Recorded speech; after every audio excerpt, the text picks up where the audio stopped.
Welcome back to Riding Bikes in San Diego. Like most people who have to commute, I'm always thinking about the times I have to commute. And my job is such where every few months my schedule changes a little bit.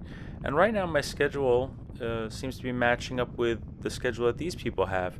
So on my commute in, I tend to pass a bunch of drivers. We're on 70th right now, heading north, going towards the 8 freeway.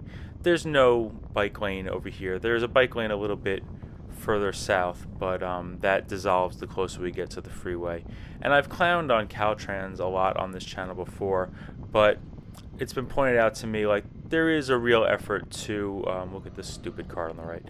Uh, there is a real effort to make these crossings over freeways safer, and I am really looking forward to seeing what they do over here on this freeway. I don't want to be unfair. If I'm factually incorrect about the efforts of an organization like Caltrans, I definitely want to be corrected, and I want to make sure I'm passing on the right information. If folks at Caltrans are watching this, I'm really happy to hear about your commitment, and I'm really excited to see what you can do to make this crossing safer for me.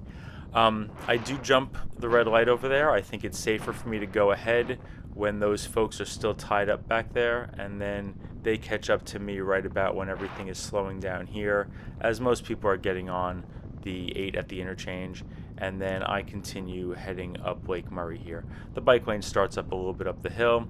We do this every day. Part of me feels like it might be safer when there's a bunch of congestion because the drivers have no expectation of going very fast. So with them going slower and with a bunch of traffic being there, I am actually a little bit safer in the process. I hope. So meanwhile, on my commute home, I end up going up Fairmount Expressway, which I'm just calling an expressway now because the signs on the side of the road actually call it an expressway. Let's not pretend that this is something else or an avenue. This is not an avenue, this is an expressway. It also gets backed up around the time that I am commuting back up to the mid-city area. So we get to pass some cars. Sometimes I'm riding on this lately, and people get so frustrated with sitting in traffic that they do attempt to nose into the bike lane, and that's just not safe. I wish they wouldn't do that. I hope they don't do that. I'm actually really pleasantly surprised that more people aren't doing that.